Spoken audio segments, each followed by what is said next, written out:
Have you ever witnessed something so disrespectful that it made your blood boil? I was there when a burly biker ripped a medal off a quiet veteran's jacket, laughing as he did it. But what happened 15 minutes later when an Air Force commander walked into that same bar? Well, that's something I'll never forget for as long as I live. Stay with me till the end, because this story about respect, service, and justice is one that needs to be heard. Welcome to Honor Echoes, where we share the untold stories of our military heroes. If you're new here, this channel is dedicated to preserving the legacy of veterans through powerful, true stories that deserve recognition. Before we dive into today's incredible encounter, take a second to subscribe so you never miss these important stories that remind us of the true meaning of honor and sacrifice. It was a Friday evening at Mackenzie's, a small bar on the outskirts of Colorado Springs. I'd been working there as a bartender for about 3 years, long enough to know most of the regulars and their stories. The place wasn't anything fancy, just wooden tables worn smooth from years of use, a jukebox that played more country than anything else, and walls decorated with local memorabilia and a few military flags. Being close to Peterson Air Force Base, we got our fair share of military personnel, both active and retired. That night started like any other. The usual after-work crowd had filtered in around 5, and by 7, most of the tables were filled. The atmosphere was relaxed, a mix of laughter, conversation, and the clinking of glasses. The Rockies game played on the TV above the bar, occasionally drawing cheers or groans from the patrons watching. It was around 8 when he walked in, an older gentleman I'd seen a few times before, but didn't know well. He was in his 70s, I'd guess, with a straight back despite his age and a quiet dignity about him. He wore a weathered leather jacket with military patches and a few medals pinned to the breast pocket. He never talked much about his service, but from fragments of conversations I'd overheard, I knew he'd served in Vietnam. One of those who came home to a country that didn't exactly welcome them with open arms. Everyone called him Mr. Thomas. He always ordered the same thing: a cup of black coffee followed by a single glass of bourbon. Neat. He'd sip it slowly, sometimes for hours, lost in thoughts I couldn't begin to understand.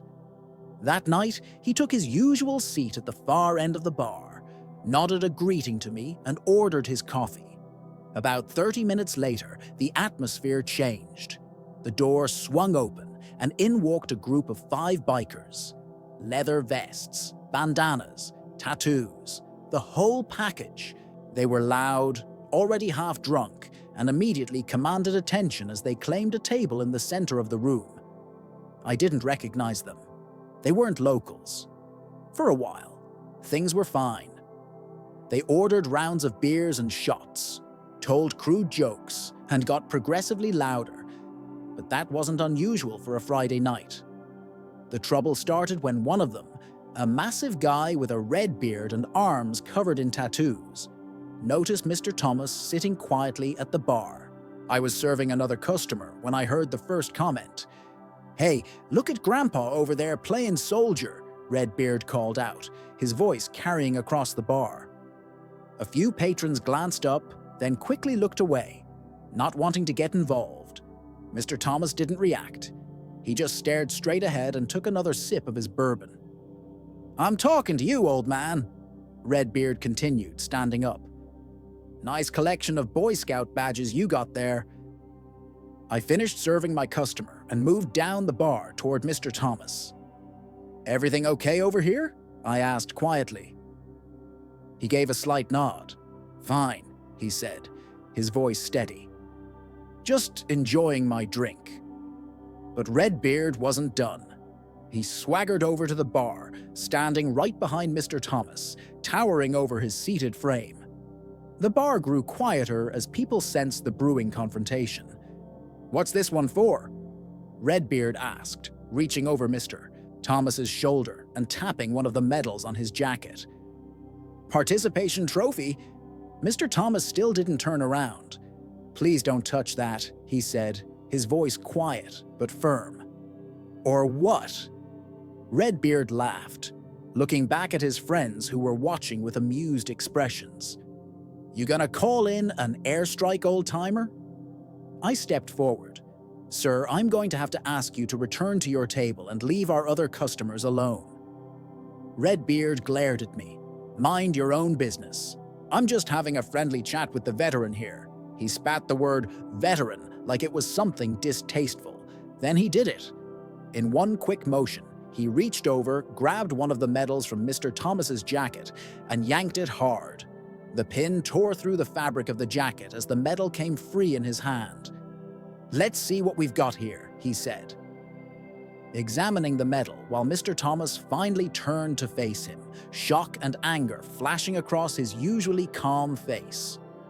It was a bronze star with a V device, awarded for valor in combat. I knew enough to understand the significance. "Give that back," Mr. Thomas said, standing up now. Despite his age, he stood tall, his eyes fixed on Redbeard's face. Redbeard dangled the medal between his fingers. "Make me hero." The tension in the room was palpable. Mr.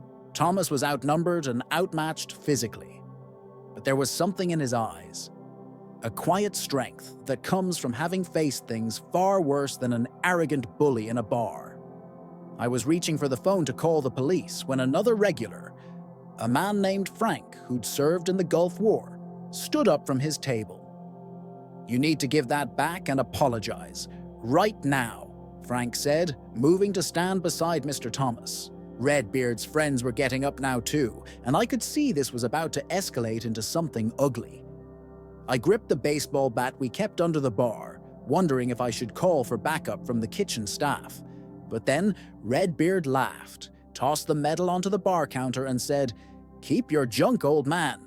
Probably bought it at a pawn shop anyway." He turned back to his friends, still chuckling. These Vietnam guys love to play dress-up. Most of them never saw real action anyway. Mr. Thomas didn't respond to the taunt.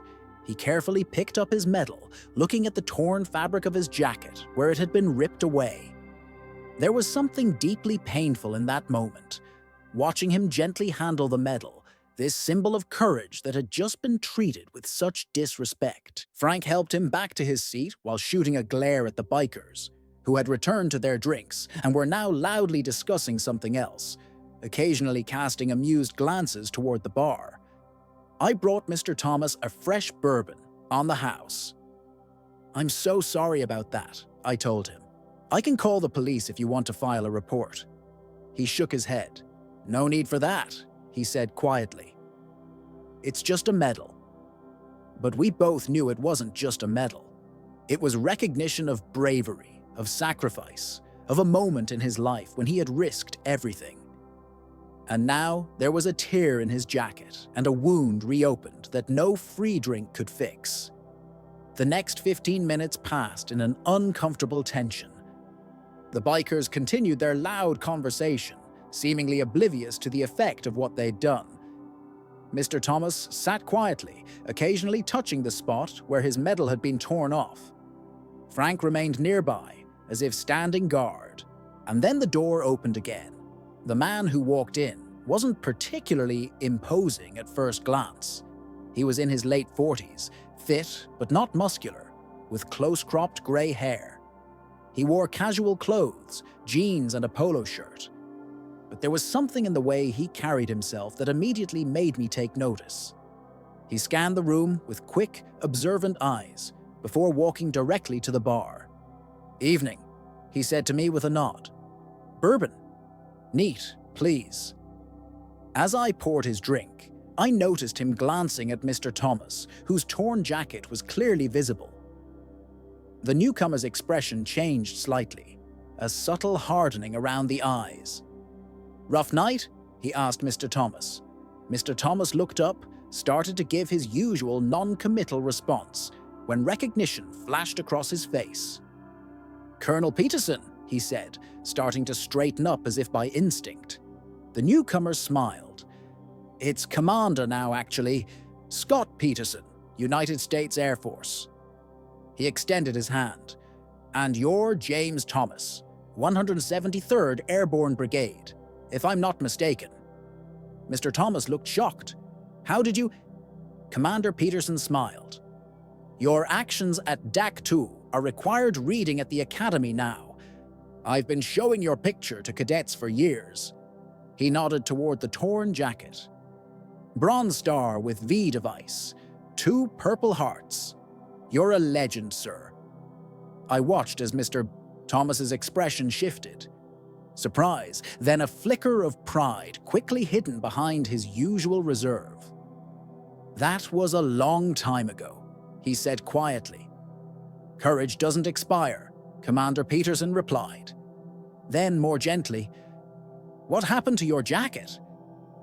Before Mr. Thomas could answer, Frank spoke up from his nearby seat. That group over there, he said, nodding toward the bikers. The big one ripped the medal right off him, called him a fake. Commander Peterson's face remained calm, but something changed in his eyes, a cold intensity that hadn't been there before. He picked up his bourbon, took a slow sip, and then set it down carefully.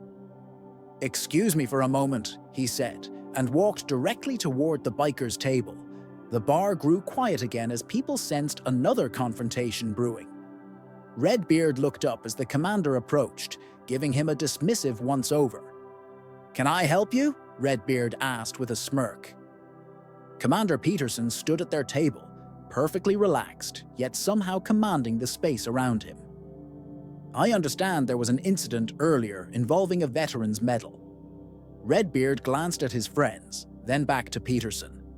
Just having some fun with the old-timer. No harm done. I see, Peterson said calmly. And may I ask which branch you served in? Redbeard's smirk faltered slightly. What? Which branch of the military did you serve in? Peterson repeated. Army? Navy? Marines? Air Force? Coast Guard? I didn't, Redbeard said, his voice taking on a defensive edge. What's it to you? Peterson nodded, as if that confirmed something. I thought as much. He looked around at the other bikers. Any of you serve? They all shook their heads or looked away. Let me tell you about the man whose medal you just tore off, Peterson said, his voice low but carrying in the now silent bar.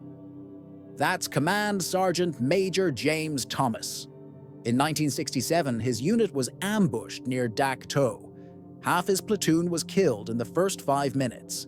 Despite being wounded himself, Sergeant Thomas organized a defense, called in air support, and personally carried 3 injured men to safety through heavy enemy fire. Peterson paused, making eye contact with each biker in turn. The medal you so casually ripped off his jacket. It was pinned on him by General Westmoreland himself. That medal represents the kind of courage that most of us hope we have, but pray we never have to find out. Redbeard shifted uncomfortably in his seat, the bravado draining from his posture. Now, Peterson continued, I'm not here to cause trouble. I'm just here to have a drink after a long day. But I think it would be appropriate for you to apologize to the sergeant major before you leave, and perhaps offer to pay for the repair of his jacket. There was a tense moment when I thought Redbeard might argue or even get aggressive. His face flushed red beneath his beard, and his hands clenched into fists on the table. But then he looked past Peterson to where Mr. Thomas, Command Sergeant Major Thomas, sat watching them. And something in that old veteran's steady gaze seemed to reach him. Without another word, Redbeard stood up and walked to the bar. His friends and the entire establishment watched in silence. I'm sorry, he said to Mr. Thomas, his voice gruff but sincere. I was out of line. I shouldn't have touched your medal or said what I said. He pulled out his wallet and placed several bills on the counter. For the jacket. Mr. Thomas studied him for a moment, then gave a single nod of acknowledgement. Apology accepted, he said simply. Redbeard returned to his table, and within minutes, the group of bikers had paid their tab and left the bar. As the door closed behind them, a collective breath seemed to be released. Conversations slowly resumed, though many were now discussing what they'd just witnessed. Commander Peterson returned to the bar, taking the seat next to Mr. Thomas. I couldn't hear their conversation over the renewed noise of the bar, but I could see them talking. Two military men from different generations, sharing something that transcended the decades between their service. Later, as my shift was ending, I saw them still deep in conversation. Commander Peterson had pulled out his phone and was showing Mr. Thomas something on the screen. Photos, perhaps, or news articles. Mr. Thomas was more animated than I'd ever seen him, occasionally gesturing with his hands as he spoke. Before I left, I stopped by their corner of the bar. "Can I get you gentlemen anything else?" Commander Peterson smiled. "We're good, thank you." James here was just telling me about some of the men he served with. Turns out he knew my uncle. They were at Fort Bragg together in '65. Mr. Thomas nodded. "Small world in the service," he said. And there was something lighter about him now, as if a weight had been lifted. I learned later that Commander Peterson had arranged for Mr. Thomas to speak at the Air Force Academy, sharing his experiences with a new generation of officers. The torn jacket was repaired, and the Bronze Star was securely fastened alongside his other medals. But more importantly, something else was repaired that night. In the simple act of recognition, of one soldier acknowledging the sacrifice of another, I saw a healing that went deeper than cloth and metal. It was a reminder that behind every medal, every uniform, and every veteran we pass on the street, there's a story of courage and sacrifice that deserves our respect. As for Redbeard and his friends, I never saw them in Mackenzie's again. But I like to think that somewhere they're telling this story too, about the night they learned what it really means to honor those who served. That night at Mackenzie's bar changed how I see veterans forever. It taught me that behind every medal is a story of courage that deserves our respect and recognition. The quiet dignity of Command Sergeant Major Thomas and the powerful intervention of Commander Peterson remind us why we must honor those who served, not just with words, but with actions. If this story moved you, please take a moment to subscribe to Honor Echoes. Every week, we bring you powerful, true stories of veterans whose experiences need to be heard and remembered. Share this video with someone who needs to hear it, and leave a comment below about a veteran who's made a difference in your life. The stories of our military heroes matter, and together, we can ensure they're never forgotten. Thanks for watching, and I'll see you in the next video.